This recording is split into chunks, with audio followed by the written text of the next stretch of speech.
Hey there, folks. Welcome to our cozy nook of tales and adventures. Today, like every episode, we're unlocking the doors of imagination to explore new worlds, meet fascinating characters, and experience unique emotions. I promise to take you on an unforgettable journey through the power of words. So, get comfy, grab your favorite drink, snuggle into that perfect spot, and get ready to lose yourself in a new story. Leave the outside world behind for a while and dive with me into the depths of storytelling. If you enjoy our content and want to support the channel, consider hitting that subscribe button and giving the video a thumbs up. Now, without further ado, let's dive into today's story. High above the world, where the air grows thin and stars seem close enough to touch, the peak of Celebdal pierced the storm-laden sky like an ancient sword. Here, where eagles dared not soar, and the very winds spoke in whispers of ages past, two beings of primordial power faced each other in a battle that would mark the end of an era. Gandalf the Grey, servant of the secret fire, stood wrapped in tattered robes that whipped about him like storm-tossed clouds. His staff, ancient wood that had witnessed the turning of countless seasons, glowed with an inner light that pushed back the encompassing darkness. Across from him, wreathed in shadow and flame, the Balrog of Moria towered, a creature of the elder days, when the world was young and the first stars were yet to be kindled. They had fought for 3 days and nights, ascending from the lightless depths of Moria through hidden ways and forgotten stairs. Their battle had carved new scars in the ancient mountain, leaving trails of molten stone and frost-shattered rock in their wake. Now, atop the Silvertine, there was nowhere left to climb. The Balrog's wings of shadow spread across the peak, and in its eyes burned the memory of Valinor before the breaking of the world. As lightning split the sky, Gandalf caught glimpses of what the creature had once been. Carndiar, they had called him in the halls of the Valar, before Melkor's corruption had twisted his light into shadow. You remember, don't you? Gandalf's voice carried over the howling wind. The gardens of Urmo, where we walked among dreams yet unwoven. The fountains of Varda, where starlight danced upon silver waters. The Balrog's roar shook loose avalanches from the mountain's face. But within its fury, Gandalf sensed something else: recognition, perhaps even longing. The creature's flaming sword struck out, not with the blind rage it had shown in Moria's depths, but with the practiced grace of one who had once danced in the courts of the Valar. Their combat transformed into something beyond mere violence. Each strike was a word in an ancient language, each parry a counter-argument in a debate that had begun before the First Age. The Balrog's flames spoke of the glory of unchecked power, of the freedom found in abandoning the chains of order. Gandalf's light answered with tales of beauty preserved, of strength found in protecting rather than destroying. As they fought, visions passed between them, memories not just of their own experiences, but of the very making of Arda. The Balrog shared knowledge that only Melkor's servants had witnessed, the dark songs that could unmake matter, the secret words that could bend the laws of nature. Gandalf absorbed these revelations even as he fought, understanding that such forbidden lore might be needed in the darker days to come. Thunder rolled across the peaks as their powers clashed. The Balrog's whip of flame cracked against Gandalf's magical barrier, each strike releasing bursts of energy that lit the mountain like a newborn sun. The very stone beneath their feet began to crack and melt, unable to bear the weight of such primordial forces. Yet even as they fought, both beings sensed the approaching end of their age-long dance. The world had changed since the elder days, and there was no longer room for such raw, unbridled power to walk freely. One of them had to fall, and with that fall, an entire chapter of Middle-earth's history would close. The Balrog seemed to understand this too. Its attacks took on a desperate quality, not born of fear, but of a desire to share everything it knew before the end. In the clash of their weapons, it passed on secrets of the earth's deep places, of the hidden fires that shaped the world, of magics that had been forgotten since the breaking of Thangorodrim. Gandalf weathered the assault, his form beginning to shine with an inner light that grew stronger with each passing moment. He was changing, transforming through this final combat into something else, something that could carry the weight of the knowledge being passed to him. The end came with the dawn.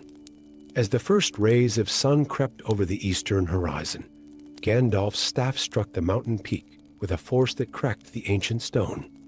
The Balrog's physical form began to unravel, its shadow and flame separating like oil from water.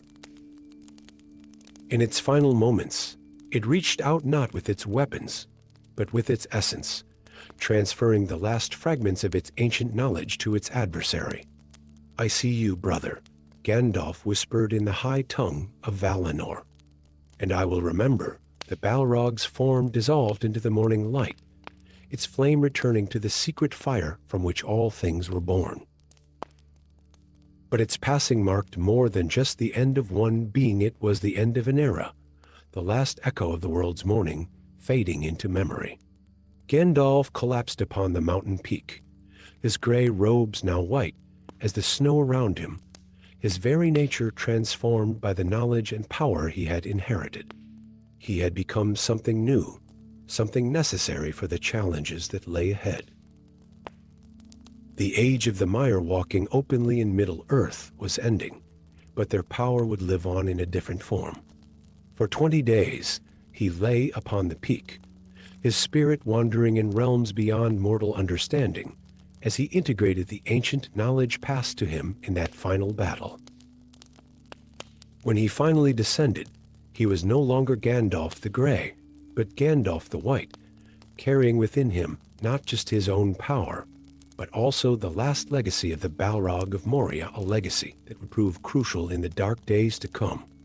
And so ended the last duel of the Mire in Middle-earth, not merely as a battle between good and evil, but as a transfer of power, a passing of knowledge, and a transformation that would echo through the ages. The peaks of the Misty Mountains would forever carry the memory of that battle, and in the halls of Moria, they say the very stones still whisper of the day when shadow and light danced their final dance upon the height of Celebdil. Storie 2, in the deepest depths of Moria, where the very stones remembered the songs that shaped them, ancient power stirred in the darkness. The halls that once rang with the sound of dwarven hammers now echoed with a different music, the clash of primordial forces that had not been witnessed since the shaping of Arda itself. Gandalf stood at the edge of a chasm so deep it seemed to reach the very roots of the world. His staff cast a pale light that pushed against shadows older than the moon. Before him, wreathed in flame and darkness, rose the Balrog of Moria, its form both terrible and magnificent. But as their eyes met across the void, something unexpected passed between them, recognition. For in that moment, time seemed to fold back upon itself, and Gandalf saw not the demon of shadow and flame, but Kalanr, the bright one who had once helped raise the mountains from the primordial seas. The Balrog too paused, its flames flickering with memories of an age when it had walked among the Valar, helping to craft the very foundations of the world. "I remember you," Gandalf spoke in the ancient tongue of the Aenir, his voice carrying the weight of millennia. "We sang together in the first music, before Arda was more than a dream in Ilúvatar's mind." The Balrog's response came not in words but in images, projected directly into Gandalf's consciousness. Visions of the two of them shaping mountains together, carving valleys with songs of power, and raising peaks toward the newfound stars. But these memories were tinged with shadow, corrupted by Melkor's influence, yet not entirely destroyed. Their battle, when it began, was unlike any fought in Middle-earth for countless ages. Each strike of sword against staff was accompanied by fragments of ancient memories. The Balrog's whip of flame wrote words of power in the air, spells from the dawn of time that spoke of the joy of creation and the freedom of unchecked power. "You are more than this," Gandalf called out as he parried a strike that could have melted stone. "We both were. We were shepherds, builders, dreamers of the world's first dreams." The Balrog's roar shook loose ancient stalactites, but within its cry, Gandalf heard echoes of the beautiful songs it had once sung. As they fought through the lightless halls of Moria, their combat became a debate carried out in the language of power and force. Each chamber they passed through sparked new memories. In a vast hall supported by columns like ancient trees, the Balrog's flames cast shadows that danced with images of Valinor's gardens. A bridge spanning a bottomless chasm reminded both beings of the first bridges they had helped build between the fragments of the broken world. Their battle rose through the levels of Moria, each stage bringing new revelations. The Balrog was not simply fighting to destroy, it was showing Gandalf something, leading him through a journey of shared memory and understanding. In a chamber where mithril veins glittered in the walls like frozen starlight, the Balrog paused. Here, surrounded by the precious metal they had both helped create in the world's youth, the creature's flames dimmed slightly. Its form shifted, and for a brief moment, Gandalf glimpsed its original shape, tall and fair, crowned with light rather than shadow. The vision lasted only seconds before the corruption of millennia reasserted itself. "You are trapped between what you were and what you became," Gandalf realized aloud. Neither fully light nor fully shadow, carrying the weight of every choice made since the breaking of the world, their combat transformed into something more complex than mere violence. Each exchange became a philosophical argument about the nature of power and time. The Balrog's attacks spoke of the futility of resistance against change, of the crushing weight of eternal existence. Gandalf's defenses answered with arguments about the importance of maintaining one's true nature, despite the corrupting influence of time. As they ascended through secret ways toward the peak of Celebdal, their battle attracted the attention of deeper powers. The very mountains seemed to hold their breath, recognizing two of their original shepherds locked in this profound debate of force and will. Near the summit, where the air grew thin and stars wheeled overhead like bright memories, the Balrog's attacks took on a desperate quality. It was not the desperation of fear, but of a being trying to convey something vital before the end. In the clash of their powers, Gandalf began to understand the Balrog was not just fighting, it was teaching. Through their combat, it passed on ancient knowledge that only the fallen Maiar possessed, the deep secrets of the world's foundation, the hidden songs that could still reshape reality, the understanding of how Melkor's corruption had twisted the original music, but failed to fully destroy it.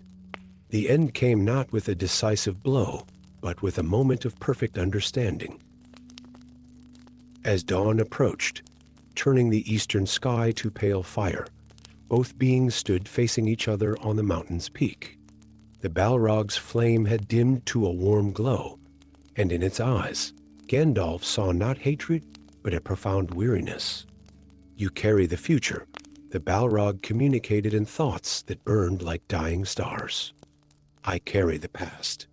One of us must fall for the world to move forward." The final exchange was swift and almost gentle. Gandalf's staff struck true, and the Balrog made no move to avoid it. As its physical form began to dissolve, returning to the primordial fire from which all things were born, it shared one last gift, the full memory of what it had once been, untainted by shadow. Gandalf collapsed in the snow, his mind overwhelmed by the weight of the knowledge and memory he had received. He understood now that their battle had been necessary not just for the fate of Middle-earth, but for the passing of power and knowledge from one age to the next. When he finally rose, days later, his gray robes had turned white as the snow around him. He carried within him not just his own power, but also the untainted memories of an ancient being who had helped shape the world. These memories, and the understanding they brought, would prove crucial in the battles to come. And so ended not just a battle between light and shadow, but a conversation between two beings who had witnessed the dawn of creation. The peaks of the Misty Mountains would forever remember the day when two of their Sheppas met in one final dance of power and understanding, where the weight of eternity itself hung in the balance. Story 3. Deep within the halls of Moria, where darkness had ruled unchallenged for 1,000 years, two ancient flames were about to meet. On Gandalf's hand, Narya, the ring of fire, pulsed with a hidden power that had helped kindle hope in the hearts of elves and men for centuries. In the depths below, a more primal flame stirred the Balrog of Moria, whose very essence was bound to the imperishable flame of Arda itself. The Fellowship had fled, leaving Gandalf alone on the narrow bridge of Moria. As he stood there, Narya's power thrummed through his veins, responding to the approaching darkness. The Balrog emerged from the shadows like a nightmare-given form, its body wreathed in shadow and flame. But as their powers drew near, something unexpected happened. Their flames recognized each other. Narya's fire reached out instinctively toward the Balrog's flame, creating a momentary connection that shocked both beings. In that instant, visions flooded between them, memories of the first music, of the creation of Arda, of the time before time when all flame was one. "We are the last," the Balrog's flames seemed to speak without words. The last who truly understand the nature of the primordial fire. Gandalf's grip tightened on his staff as images of ancient days cascaded through his mind. He saw the Balrog as it had once been, a magnificent being of pure flame who had helped forge the mountains themselves. He saw the corruption of Melkor twist that flame into shadow, but never fully extinguish its original nature. Their battle began not with violence, but with a dance of fire. The Balrog's whip of flame met Gandalf's sword glamdring in a shower of sparks that contained memories of the First Age. Each clash of their weapons released bursts of power that illuminated the vast halls of Moria, revealing ancient dwarven works that had not seen light for millennia. As they fought, their fires continued to communicate. The Balrog's flames spoke of loneliness, of being the last of its kind, of maintaining the ancient knowledge of fire in solitude for age upon age. Gandalf's own flame, channeled through Narya, responded with understanding. He too had walked the world alone, one of the few beings who remembered the light of the two trees. Their combat carried them deep into forgotten chambers where mithril veins glittered like captured starlight. Here, the Balrog's flames burned brighter, feeding off the ancient power stored in the precious metal. The heat of their battle began to melt the very walls, creating rivers of molten stone that flowed like memories of the world's creation. The fire must not be lost, the Balrog communicated as its sword of flame clashed against Glamdring. The knowledge must survive. Gandalf understood then that this was more than a battle between good and evil. They were the last two beings in Middle-earth who truly comprehended the deepest nature of fire, not just as a force of destruction, but as the fundamental power of creation and transformation. Their duel led them down into the roots of the mountains, where ancient fires still burned in chambers untouched since the First Age. Here, the Balrog's power grew stronger, but so did the connection between their flames. With each exchange of blows, more knowledge passed between them, secrets of fire that had been lost since the breaking of the world. Through Narya, Gandalf began to absorb understanding of fires. He had never known the dark fires of Utumno, the forge fires of all, the the secret flames that burned at the heart of Arda. The Balrog, in turn, sensed through their connection the way Gandalf had used fire not to destroy but to inspire, to kindle hope in the hearts of the free peoples. Their battle carried them up countless stairs, through halls where no foot had tread for ages. The very stone around them resonated with the power of their conflict, ancient dwarven runes gleaming in response to their passing flames. Each level they climbed brought new revelations, new exchanges of fiery knowledge. When they finally emerged onto the peak of Celebdal, the dawn was breaking in the east. Snow swirled around them, steam rising where their heat met the frozen air. The Balrog's form seemed to shift in the morning light, its shadows thinning to reveal more of its primordial flame. "One of us must fall," Gandalf spoke aloud for the first time since their battle began. But the flame itself must endure. The Balrog's response came in a surge of power that shook the mountain peak. In that moment, both beings understood that their battle had become a ritual of transformation, a passing of knowledge from one bearer of flame to another. Their final exchange lasted for hours, as the sun climbed high into the sky. Each blow was not just an attack, but a transmission, the Balrog pouring its ancient knowledge of fire into every strike, Gandalf absorbing and transforming it through Narya's power. When the end came, it was both victory and sacrifice. As the Balrog fell, its physical form breaking apart in the cold mountain air, its essence of flame did not dissipate but flowed into Narya, and through it, into Gandalf himself. The ring of fire blazed with new power, now containing not just its own flame, but echoes of the primordial fire that had helped shape the world. Gandalf collapsed upon the peak, his gray robes smoking, his mind overwhelmed by the weight of the knowledge he had received.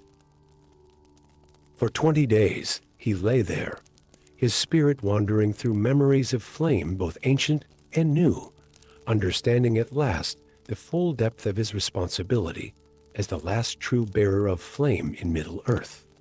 When he finally rose, transformed from gray to white, he carried within him a synthesis of fires, the inspirational flame of Narya, the primordial fire of the Balrog, and his own inner light. This union of fires would prove crucial in the darkness to come, a light to shine when all other lights went out. And so ended the age of the two flames, not in destruction, but in transformation, as the last memories of the world's first fires were preserved in a new form.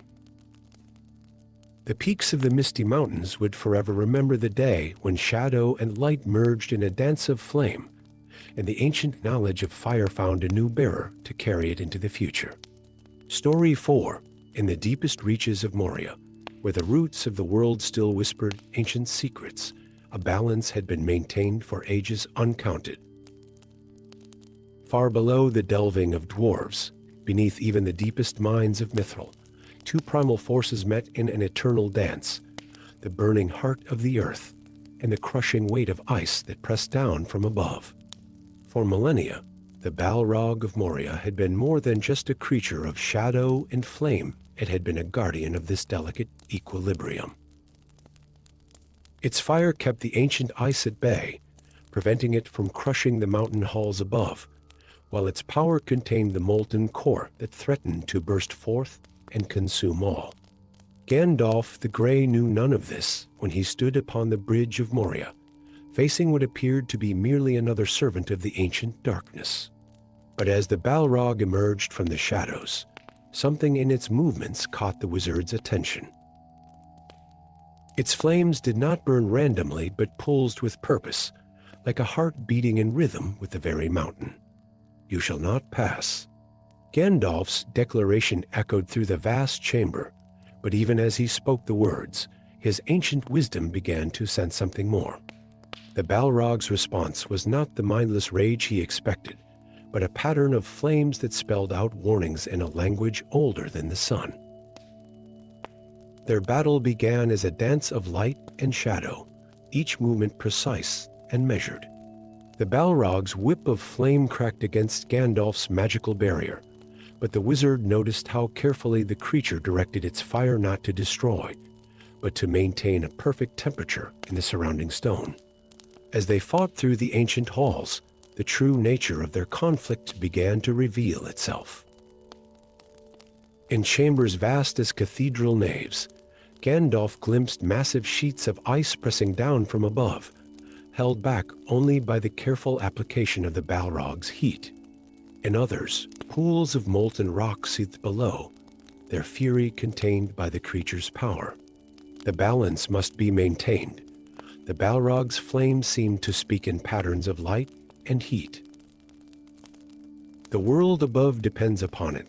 Their combat carried them deeper into the mountain's heart, where Gandalf began to understand the full scope of what he faced. The Balrog was not merely dwelling here, it was working, performing a task set perhaps by the Valar themselves in the world's youth. Each burst of flame, each shadow cast, was part of an intricate dance that kept catastrophe at bay. Through hidden ways they fought, through chambers where ancient machinery of the dwarves still turned, powered by the very heat the Balrog carefully regulated. The creature's attacks were not aimed to kill, but to demonstrate, showing Gandalf the complexity of its task through the language of combat. If I fall, the Balrog's flames spelled out during a momentary pause in their battle, the ice will descend. If I leave my post, the fire will rise. This is my prison and my purpose. Their duel took them through a vast chamber where huge crystalline formations hung from the ceiling, not stalactites of stone, but massive spears of ice that threatened to pierce the very heart of the mountain. Below, through transparent sections of the floor, rivers of molten rock flowed in carefully controlled patterns, their heat precisely balanced to maintain the structure of the halls above. As they fought across a narrow bridge spanning a chasm of fire and ice, Gandalf began to see how every movement of the Balrog served multiple purposes. Its wings of shadow did not merely threaten, they fanned precise amounts of heat to key points in the cavern. Its roars were not just expressions of rage, but part of a resonance that helped maintain the stability of the entire mountain. Their battle ascended through the levels of Moria, and with each floor, Gandalf felt the temperature gradient shift. The Balrog was not pursuing him blindly, but maintaining its duties even in combat, adjusting the flow of heat and cold throughout the mountain's vast network of chambers and tunnels. When they finally emerged onto the peak of Celebdal, the true scope of the Balrog's task became clear. The mountain's summit was not merely snow-covered, but encased in ice that would have crushed the halls below, if not for the carefully maintained balance of forces. The very air around them crackled with the tension between heat and frost. You understand now, the Balrog communicated through patterns of flame that danced across its form. This is no simple battle between good and evil. This is about the survival of all that dwells within these mountains. The final phase of their conflict became a desperate race against time. Each blow exchanged was part of a larger pattern, a transfer of knowledge. The Balrog was not just fighting, it was teaching Gandalf the intricate dance of elements that kept the mountain's heart beating. Their final exchange lasted hours, as the sun wheeled overhead and shadows lengthened across the snow. The Balrog's movements became more precise, more deliberate, ensuring that Gandalf grasped every nuance of its ancient task. When the end came, it was not just a victory but a transformation.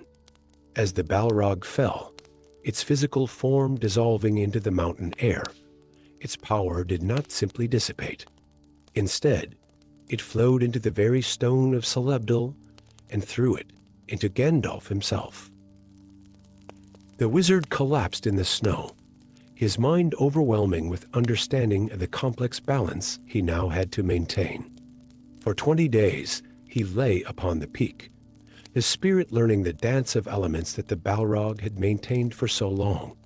When he rose again, no longer gray but white as the snow around him, he carried within him not just greater power, but greater purpose.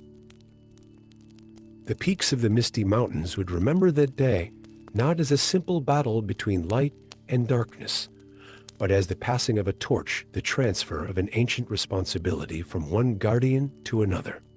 And in the deep places of the world, the dance of fire and ice continued, now guided by a new hand that understood at last the true complexity of maintaining the world's hidden balances. The dwarves would never return to Moria, but the halls they had built would endure, protected by forces they had never fully understood. And Gandalf the White would carry with him always the knowledge that some battles are fought not to destroy evil, but to preserve the delicate balance upon which all life depends. Story 5. In the timeless halls of Valinor, before the breaking of the world, two Mire walked together in gardens of living light. Olrin, who would one day be known as Gandalf, and Calanmir, the bright jewel, whose radiance would later be twisted into shadow and flame. They were friends then, brothers in spirit, serving the Valar and helping to shape the dreams that would become Middle-earth. Now, in the lightless depths of Moria, those same beings faced each other across a narrow bridge of stone, separated by millennia of choices and the weight of a fallen world. The Fellowship had fled, leaving Gandalf alone with what had once been his dearest friend, now known only as the Balrog of Moria. As the creature of shadow and flame emerged from the darkness, Gandalf caught glimpses of what it had once been. Behind the terrifying visage, echoes of Calanmir's light still flickered, like stars seen through storm clouds. The Balrog paused, its ancient eyes meeting Gandalf's, and in that moment, recognition passed between them. "Old friend," Gandalf whispered in the high tongue of Valinor, his voice carrying memories of silver trees and untarnished light. "What did they do to you in the pits of Utumno?" The Balrog's response came not in words, but in a surge of memory that crashed over Gandalf like a wave. He saw Calanmir in the halls of Melkor, believing he could understand the dark Vala's vision, thinking he could help guide it toward harmony. He felt the slow corruption, the gradual twisting of light into shadow, until Calanmir could no longer find his way back to what he had been. Their battle began not with violence, but with remembrance. Each clash of sword against staff sparked visions of their shared past. The Balrog's whip of flame wrote words in the air in an alphabet not seen since the years of the trees, telling of regret, of choices that could not be unmade. Through the halls of Moria they fought, their combat becoming a dance of memory and power. In vast chambers where mithril glittered like captured starlight, Gandalf saw reflections of the gardens where they had once walked together. The Balrog's flames, though terrible, shaped themselves into patterns that spoke of their old friendship. "There must be some light left in you," Gandalf called out as they ascended through forgotten stairways. "Some memory of what you were before the shadow." The Balrog's roar shook loose ancient stones, but within its cry, Gandalf heard echoes of the songs they had once sung together in Valinor. As they climbed higher, their battle transformed into something more complex than simple combat. It became an attempt to reach across ages of darkness, to find what light remained. In chambers vast as cathedral naves, they exchanged blows that carried the weight of history. The Balrog's attacks were not merely aimed to destroy, but to communicate, each strike containing fragments of memory that only Gandalf could understand. Visions of their time together in Valinor, of the moment Calanmir chose to follow Melkor, of the long ages of regret that followed. Their duel carried them up the endless stair, where each step seemed to take them back through time. The Balrog's form began to flicker, sometimes appearing as the shadow and flame that struck terror into mortal hearts, sometimes showing glimpses of the radiant being it had once been. "I remember the light," the Balrog communicated through patterns of flame. I remember what we were, brother. But I cannot find my way back. As they emerged onto the peak of Celebdal, dawn was breaking in the east. The first rays of sun struck the Balrog's form, and for a moment its shadows thinned. Gandalf saw Calanmir clearly then, not as he had been in Valinor, but as he was now, a being of profound power and deeper tragedy, forever caught between light and shadow. Their final battle lasted from dawn until dusk, each exchange laden with meaning beyond mere combat. The Balrog's flames spoke of the pain of transformation, of the impossibility of return. Gandalf's responses carried understanding and, harder still, forgiveness. "You are not wrong to seek understanding," Gandalf said as they faced each other one last time. But Melkor's path led only to darkness. The end came not with hatred, but with acceptance. The Balrog's final attack was both surrender and gift, a sharing of all the knowledge it had gained in its long fall from grace. As Gandalf's staff struck true, the creature's physical form began to dissolve, its essence returning to the flame from which all things were born. But in its passing, it left Gandalf with one last gift, the full memory of their friendship, untainted by shadow.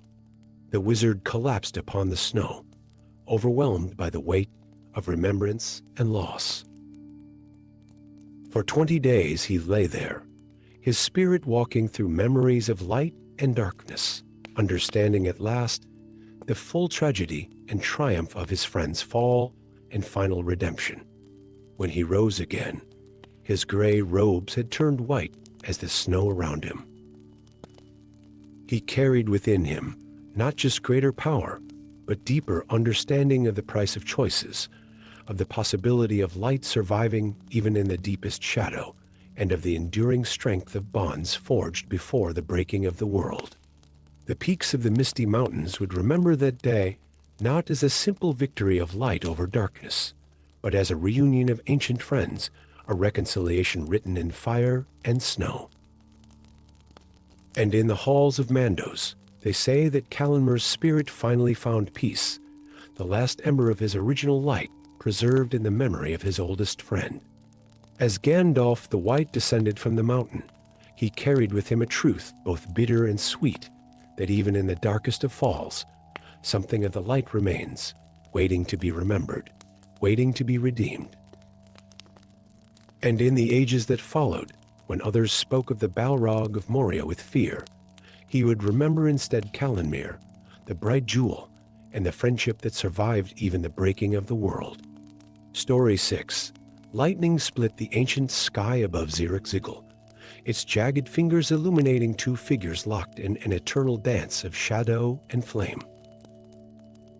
For 10 days and nights, they had fought through the depths of Moria, through forgotten halls and nameless chasms, and now, upon this snow-crowned peak, their battle would reach its end. Gandalf the Grey, servant of the secret fire, stood unwavering before his ancient kin-turned foe, the Balrog of Morgoth, last of the great fire demons of the north. The wind howled around them, but neither creature heeded its cry. Snow melted in circles around their feet, for the power that radiated from both beings defied the very elements themselves. Gandalf's sword, Glamdring, gleamed with an inner light that pierced the darkness, while the Balrog's form shifted between shadow and flame, its wings of smoke spreading across the mountaintop like a storm cloud ready to burst. "You cannot pass," Gandalf had declared in the depths of Moria, and those words still echoed between them here at the peak of the world. But now, after their long ascent through darkness and fire, both beings understood that this was more than a simple matter of passing or blocking. This was a reckoning between two forces as old as Arda itself. The Balrog's eyes, wells of ancient flame, fixed upon Gandalf's weathered face. In those burning orbs, memories of the First Age flickered, memories of a time before corruption, when both had sung in the choir of the Aenir, weaving the very fabric of the world into being. The demon's whip of fire cracked against the stone, sending sparks cascading into the abyss below, each spark a memory of what it had once been. Gandalf stood firm, his staff raised high, its crystal tip catching the lightning that danced above. "I was there," he spoke, his voice carrying the weight of ages, "when you stood among the mire, before the throne of man himself. I remember your song, brother." The Balrog's roar shook the mountain, but within its terrible cry, there was something beyond rage, perhaps a note of recognition, of remembrance. Its flames burned brighter, not with hatred alone, but with the pain of countless years spent in darkness, of choices made in the dawn of time that could never be unmade.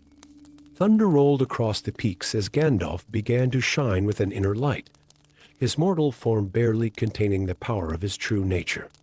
"I am a servant of the secret fire," he proclaimed, each word carrying the authority of the Valar themselves, wielder of the flame of Anor. "The dark fire will not avail you, flame of Odin." The Balrog's response was a surge of shadow and flame that threatened to engulf the mountaintop. Its whip lashed out, a streak of fire against the storm-dark sky, while Gandalf's sword Glamdring caught the blow in a shower of sparks that rained down upon the snow like falling stars. Their battle resumed, but it was different now. Each blow exchanged was a reminder of their shared origin. Each spell cast echoed with the music of creation itself. The Balrog's shadow wings stretched wider, blocking out the sky, while Gandalf's light grew stronger, a beacon in the darkness that spoke of dawn and hope and things the Balrog had long forgotten. As they fought, the very mountain trembled beneath them. Snow turned to steam, rock melted to glass, and the air itself seemed to bend and warp around their clashing powers. The Balrog's whip caught Gandalf's staff, trying to tear it from his grasp, but the wizard held firm. In return, Glamdring's bite found the demon's shadow flesh, drawing forth not blood, but ancient darkness that swirled like smoke in the wind. Their duel took them to the very edge of the precipice, where the world fell away into nothing. The Balrog's fire cast their shadows far across the valleys below, two titans silhouetted against the storm clouds, their struggle a legend being written in real time across the face of the world. "You remember," Gandalf spoke again, parrying another devastating blow, the music that shaped all things. "You remember the harmony we once shared." His words carried no judgment, only a profound sadness that seemed to reach beyond the confines of time itself. The Balrog hesitated for a fraction of a second, its flame flickering like a candle in the wind. In that moment, perhaps, some memory of its former glory touched its corrupted heart, a remembrance of the time before darkness, before the seduction of Morgoth had turned its song to discord. But that moment passed, and with it, any chance of redemption. The Balrog's next attack came with renewed fury, its whip weaving patterns of destruction through the air, its sword of flame cutting swaths through reality itself. Gandalf met each blow, Glamdring singing its own song of defiance against the darkness. The battle reached its crescendo as lightning and thunder became one continuous roar above them. The Balrog reared up, its form nearly touching the storm clouds themselves, a column of shadow and flame that threatened to consume everything in its path. Gandalf stood before it, no longer appearing as just an old man with a staff and sword, but as a being of pure light, his true nature shining through his mortal form like the sun breaking through storm clouds. "By the power vested in me by the secret fire," Gandalf's voice rose above the storm, each word carrying the weight of prophecy. "This ends now." Their final exchange was blinding in its intensity. The Balrog's whip and sword met Gandalf's staff and Glamdring in a collision that split the very air around them. For a moment, time seemed to stop, the storm holding its breath as two powers from the dawn of creation met in one last, decisive clash. The mountain's peak exploded in light and shadow, fire and lightning merging into one impossible display of power. When it cleared, both figures teetered on the edge of the abyss, locked together in their final moment of battle. The Balrog's flame flickered, its shadow wings failing, while Gandalf's light dimmed, his mortal form pushed beyond its limits. Together they fell, their forms intertwined, light and shadow, flame and star, plummeting into the endless chasm below. As they fell, their battle continued, but it had transformed into something else, a final dance between two beings who had witnessed the birth of the world, now joined together in what might be its ending. The last thing visible from the peak of Zirak-Zigil was the intermingling of shadow and light, falling deeper and deeper into the heart of the world. Some say the battle continued long after they vanished from sight, through caves as old as the earth itself, until finally, upon the lowest foundations of the world, one emerged transformed no longer gray but white, bearing the wisdom earned in combat with an equal, a fallen brother from the dawn of time. And so ended the last duel between Gandalf and the Balrog of Moria, a tale that would be whispered in the halls of kings and sung in the forests of the elves for ages to come, a reminder that even in the darkest of battles, something of the ancient harmony remains, echoing in the choices we make and the paths we choose to walk. Story 7.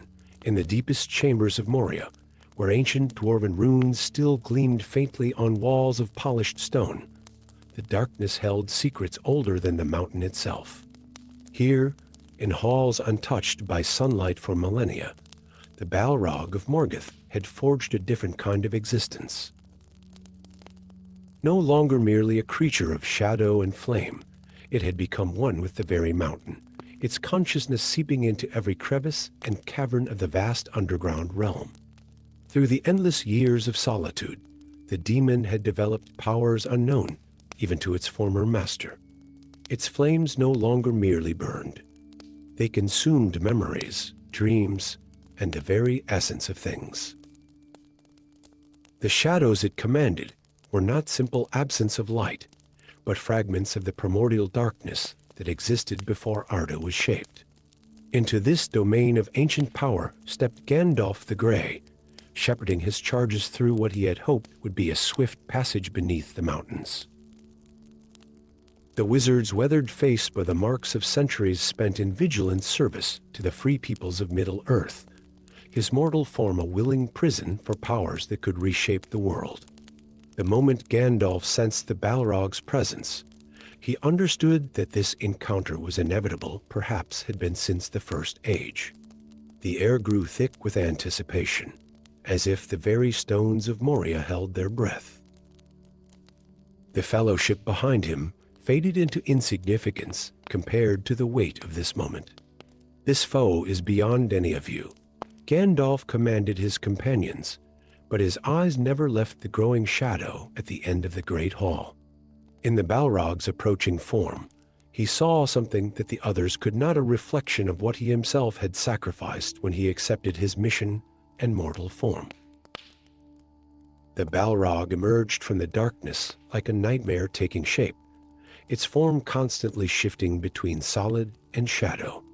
But there was something different about it, something that made Gandalf's ancient spirit stir with recognition. The demon's flames did not merely destroy. They seemed to whisper secrets of the deep places of the world.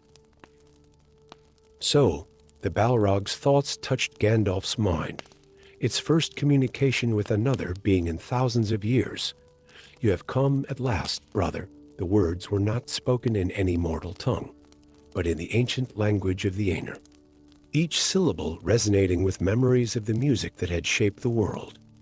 Gandalf raised his staff, its light creating a sphere of defiance against the encroaching darkness. "What have you become?" he asked, genuine wonder mixing with sorrow in his voice. "You were once a spirit of fire and light, like myself." The Balrog's response was a surge of power that sent shadows dancing across the walls. In those shadows, Gandalf saw visions of the demon's millennia of solitude, how it had learned to merge with the very essence of the mountain, becoming something neither Morgoth nor the Valar had envisioned.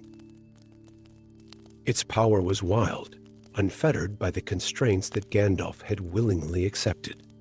"I have become free," the Balrog's thoughts echoed through the chamber. "While you chain yourself to mortal form and mortal concerns, I have transcended what we once were. Join me, brother.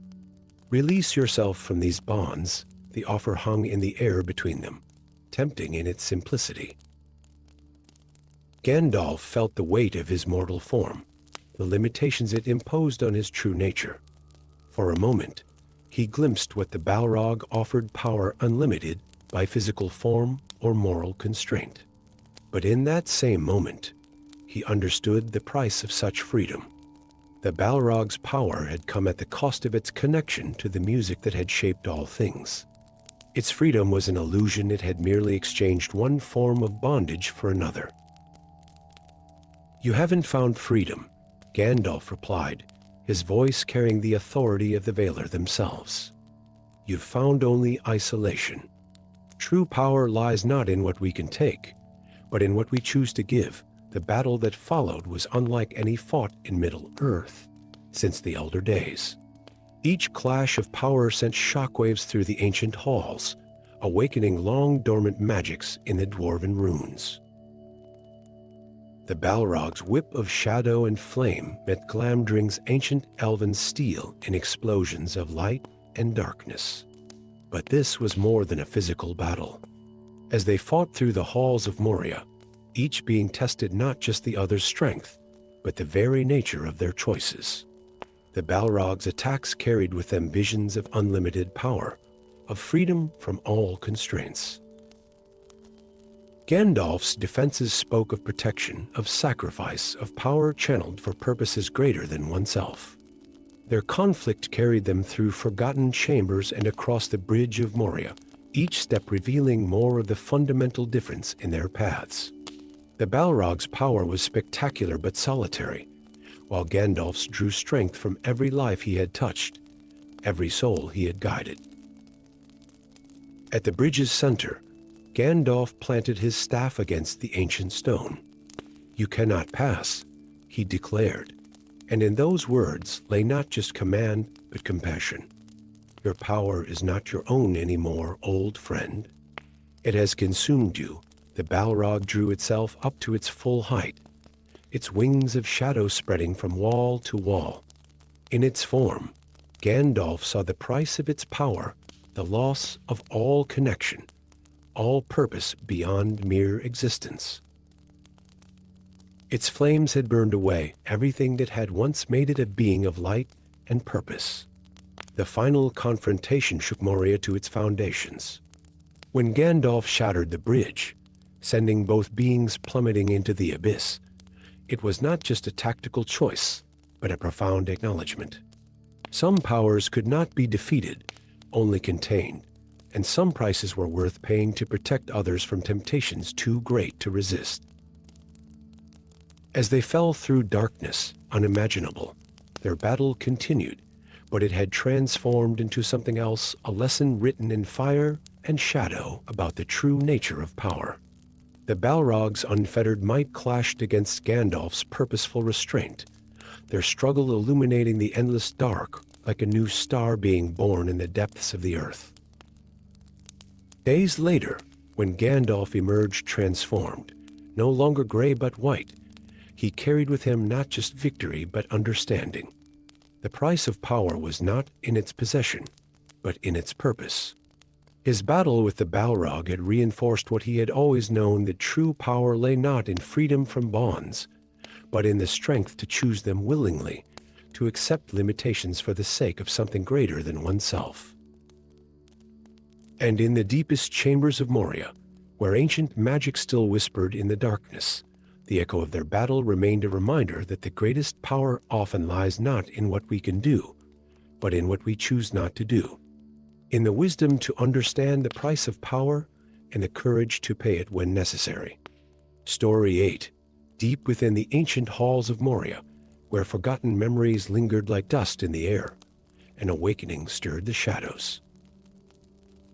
The Balrog, last of the great fire demons of the north, emerged from its millennial slumber, its dreams still echoing with the glory of Morgoth's reign and the songs of the First Age. In those lightless depths, time had moved differently around the creature, each century merely a breath in its ageless existence. The demon's consciousness expanded through the vast network of halls and chambers, feeling the presence of intruders disturbing its domain. But among them, one presence stood out brilliant and familiar, like a star glimpsed through ancient memories. Gandalf the Grey, known to the Balrog not by that name, but by his true essence as a fellow Maya, a being of the same origin, but of vastly different purpose. The very stones of Moria seemed to hold their breath as these two primordial forces drew closer to their inevitable confrontation. The dwarven runes carved into the walls gleamed with an inner light, responding to the growing tension in the air. They were witnesses to what was about to unfold, a battle between beings who had existed since before the shaping of Arda itself. Through the great halls they moved, shadow and light, flame and star, each step bringing them closer to their destined meeting. The Balrog's memories stirred more vigorously now, recalling a time before corruption, when it too had sung in the great choir of the Aenir. It remembered Gandalf's voice in that cosmic symphony, though he wore a different form then, radiant with the light of creation. The Fellowship had no way of knowing the depth of history between these two beings as they fled through the darkened corridors. To them, Gandalf was their wise guide, and the Balrog merely a creature of terror pursuing them through the darkness. But with each step, with each echoing footfall, ancient magics awakened in the very stones beneath their feet. When they finally stood face to face in the great hall, it was more than a confrontation between good and evil. The Balrog's form shifted between shadow and flame, its wings of darkness spreading from wall to wall, while Gandalf's power manifested in a subtle but equally potent way, a light that seemed to come from within, as if a star had been caught in mortal form. "You cannot pass." Gandalf's voice resonated with power that transcended his elderly appearance. But in the ancient tongue of the Aenir, unheard by mortal ears, another conversation took place between them. "Brother," the Balrog's thoughts touched Gandalf's mind, its voice carrying echoes of the music that had shaped the world. "How long has it been since we sang together in the halls of Ilúvatar?" Gandalf's response was both in words and in power, his staff blazing with white fire. "Too long, old friend. Too long since you chose darkness over light." Their battle began not with physical blows, but with a clash of essential natures. The Balrog's flames roared higher, carrying with them memories of the first age of battles fought, of choices made, of the seductive whispers of Morgoth that had led to its fall. Gandalf's light grew in response, not just illuminating the physical darkness, but pushing back against the very essence of shadow that the Balrog had become. As they fought through the ancient halls, their conflict took on aspects of their shared past. Each burst of flame from the Balrog carried fragments of the original music, now twisted and discordant. Each parry from Glamdring, Gandalf's sword, rang with the pure notes of creation. The very air around them became charged with primordial power, awakening magics that had lain dormant since the dwarves first delved these halls. The chase led them through forgotten chambers and across narrow bridges, each location adding its own harmony to their battle's song. The Balrog's whip of fire left trails of light that lingered in the air like burning musical notes, while Gandalf's spells wove counter melodies of protection and power. Their final confrontation on the bridge of Moria was more than just a physical battle. It was a culmination of ages of divergent paths, a harmony and discord that had been building since the dawn of time. The narrow bridge became a symbolic divide between light and shadow, between loyalty and betrayal, between the path of service and the path of power. "You cannot pass." Gandalf's declaration echoed through the cavern, but in the ancient tongue, he added, "Remember who you were, brother. Remember the music we once shared." The Balrog's response was a roar that shook the foundations of the mountain, but within it was a note of recognition, perhaps even of longing for what had been lost. Its flames burned brighter, not just with rage, but with the pain of remembrance, of knowing what it had once been and could never be again. As the bridge cracked and fell, taking both beings into the abyss, their battle continued on a level beyond physical reality. They fought through darkness unimaginable, through caverns as old as the world itself, their conflict never ceasing, but transforming into something else, a dance of opposing forces that had been destined since the first discordant note entered the music of the Aener. Days turned into an eternity as they fell deeper into the earth's embrace. Their battle led them through caves of crystal that sang with their passing, across underground lakes that had never known light, and finally to the peaks of Zirrix-Ziggle, where heaven and earth met in eternal wind and snow. There, beneath the endless sky, their final battle illuminated the mountain like a new sun being born. The Balrog's flames reached toward the heavens, while Gandalf's power called down lightning from the storm clouds above. Each clash of their weapons sent shockwaves through the air. Each spell unleashed left its mark upon the ancient stone. In the end, when both fell from the mountain's peak, they had written a new chapter in the eternal song of creation, a tale of brotherhood, betrayal, and the price of power. Though one would rise again, transformed from gray to white, and the other would fall into the final darkness, their battle would be remembered in the very stones of Moria, a testament to the eternal dance between light and shadow, between loyalty and power, between what was and what could have been. And in the deep places of the world, where the echoes of the first music still resonate, their battle song continues to play, a reminder of the choices that shape destinies and of the bonds that persist even when broken by the long shadow of time. Story 9. Time flows differently in the depths of Moria, where shadows have weight and memories crystallize in the darkness like ancient gems. In these timeless halls, the Balrog of Morgoth had dwelt for ages uncounted, its immortality a burden that twisted its perception of reality. Each passing year added another layer to its consciousness, like sediments settling at the bottom of a bottomless lake. Through the grand archways and forgotten chambers of the dwarven realm, the demon had paced for millennia, its footsteps marking time in a place where time had lost all meaning. The once mighty halls of Moria had become more than just its lair. They had become an extension of its being, every shadow a tendril of its consciousness, every dark corner a fragment of its endless memory. Into this realm of perpetual twilight came Gandalf the Grey, another immortal being wrapped in the guise of mortality. Though his physical form appeared aged and weathered, his eyes held the wisdom of countless ages, bearing witness to the rise and fall of kingdoms, the birth and death of stars. Like the Balrog, he too carried the weight of immortality, but he had chosen a different path, walking among mortals, sharing their brief joys and sorrows, learning from their fleeting lives. The moment their presence registered in each other's consciousness, time itself seemed to hold its breath. The very stones of Moria trembled with recognition, for here were two beings who had witnessed the shaping of the world, now bound to meet in conflict after ages of separation. Durin's Bane, Gandalf whispered, but the name was meaningless compared to what he truly saw: a fellow Maya, a spirit of the ancient world, twisted by time and solitude into something both more and less than it had been. The Balrog's form shifted between shadow and flame, its immortality manifesting as an ever-changing dance of darkness and light.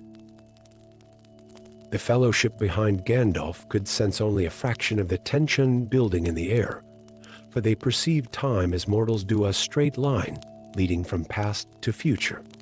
But between these two immortal beings, time spread out like a vast tapestry, each thread a memory, each pattern a possibility.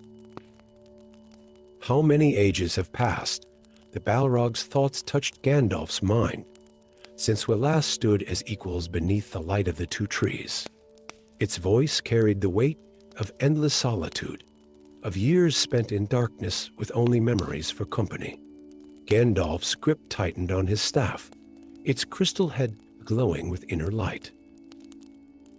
"We were never equals," he responded in the ancient tongue of the Aenir, "for you chose to stand with Morgoth, while I remained true to the music. Their confrontation began not with violence, but with a clash of memories." The Balrog's flames carried echoes of the first age battles fought beneath stars now long dead, victories and defeats that had shaped the very face of Middle-earth. Gandalf's power responded with its own memories, the joy of creation, the beauty of the unspoiled world, the harmony of the great music that had brought all things into being. As they fought through the halls of Moria, each chamber became a stage for their eternal dance. The Balrog's whip of flame cut through the air, like years slicing through memory, while Gandalf's sword-glamdring sang with the pure notes of creation itself.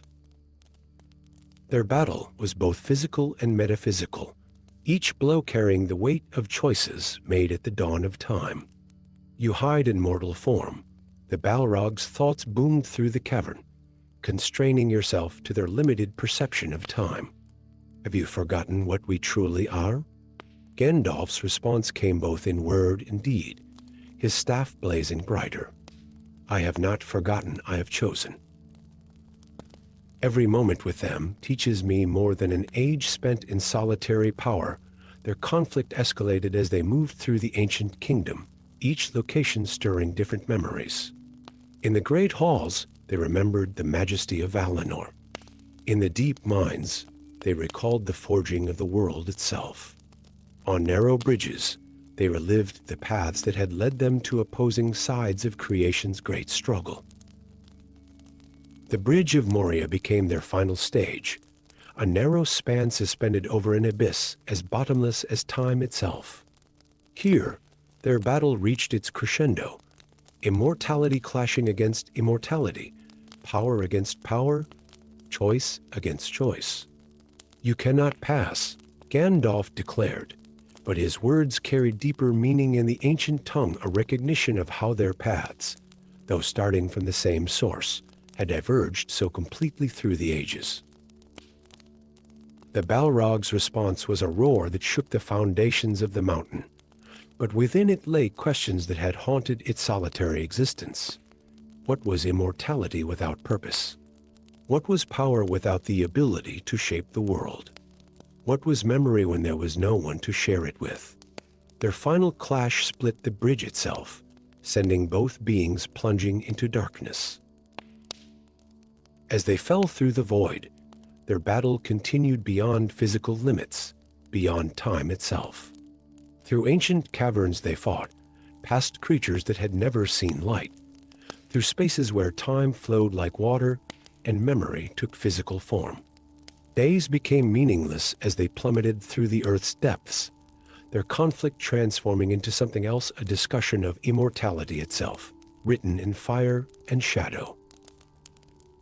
The Balrog's flames illuminated caves untouched since the world's shaping, while Gandalf's power called forth lights that had not shone since the First Age.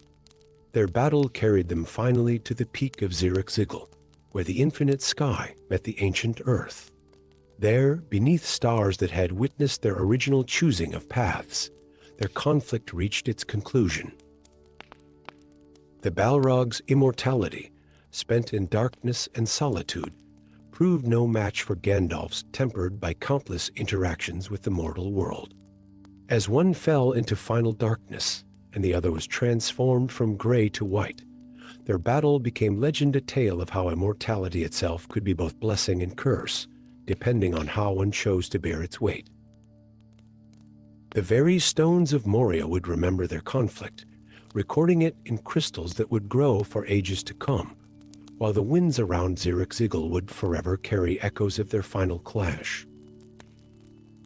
And in the deep places of the world, where time flows like honey and memories crystallize in darkness, their battle remains a testament to how even beings beyond time must choose their path through it, and how immortality's greatest burden is not its length, but how one chooses to bear its weight. Story 10.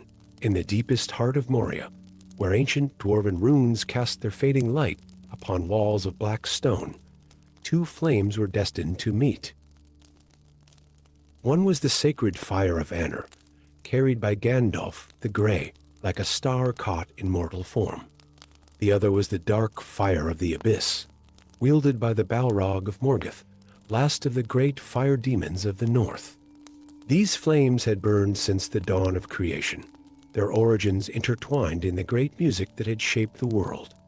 Through the vast halls of Moria, echoes of the past whispered tales of glory and doom. The Fellowship's footsteps awakened memories in the stone, each step bringing them closer to an encounter written in the very fabric of fate. Gandalf felt at first a stirring in the deep, a resonance of power that called to his own ancient nature. The air grew thick with anticipation as they entered the chamber of Mizarble. Dust motes danced in the pale shaft of light that pierced the darkness, each particle seeming to hold its breath. Gandalf's flame, carefully contained within his staff for so long, began to pulse with recognition of its ancient kin. "There is a power here," Gandalf murmured, his words carrying weight beyond their simple meaning. A flame that should have been extinguished ages ago, the crystal in his staff glowed brighter, as if responding to an unseen threat. Deep below, in chambers untouched by light for millennia, the Balrog stirred. Its consciousness, vast and terrible, expanded through the network of halls and passages that had become its domain. The demon's flame, born in the same cosmic forge as Gandalf's but twisted by Morgoth's corruption, reached out with tendrils of heat and shadow. When the drums began their terrible rhythm in the deep, it was more than a signal of danger. It was the heartbeat of two primal forces drawing inexorably together. The very foundations of Moria seemed to pulse with each beat, the ancient kingdom becoming an arena for powers beyond mortal comprehension. The moment of their meeting transformed the great hall into a battlefield of light and shadow. The Balrog's emergence was like a nightmare taking physical form, shadow-given substance, flame-given will. Its fire cast no light, but consumed it, creating a darkness deeper than the absence of light. Gandalf stood before it, no longer appearing as just an old man with a staff and sword. The flame of Anor, the holy fire he had carried since his arrival in Middle-earth, blazed forth. His shadow grew upon the wall, vast and powerful, revealing for a moment his true nature as a being of the same order as his foe. "You cannot pass," he declared, his voice carrying the authority of ages. But in the ancient tongue of the Aenir, unheard by mortal ears, another conversation took place between the two beings. "Brother," the Balrog's thoughts touched Gandalf's mind, its voice carrying echoes of their shared origin. "Your flame and mine, they were forged in the same fires of creation." Gandalf's response came both in word and in power, his staff blazing with white fire. "Yet you chose to corrupt your flame, to turn it from light to shadow." Their battle began not with physical blows, but with a clash of essential natures.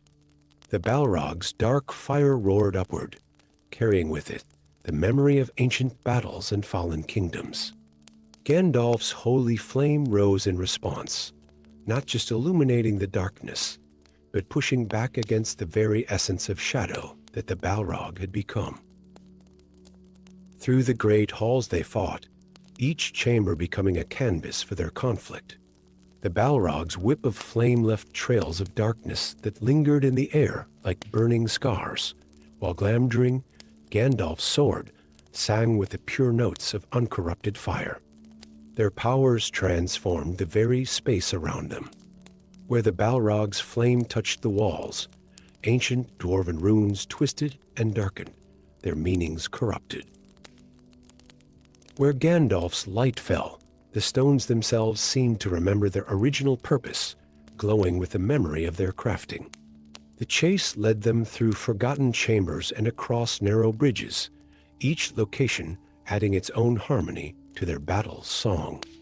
The Balrog's dark fire sought to consume and corrupt, while Gandalf's flame worked to protect and preserve.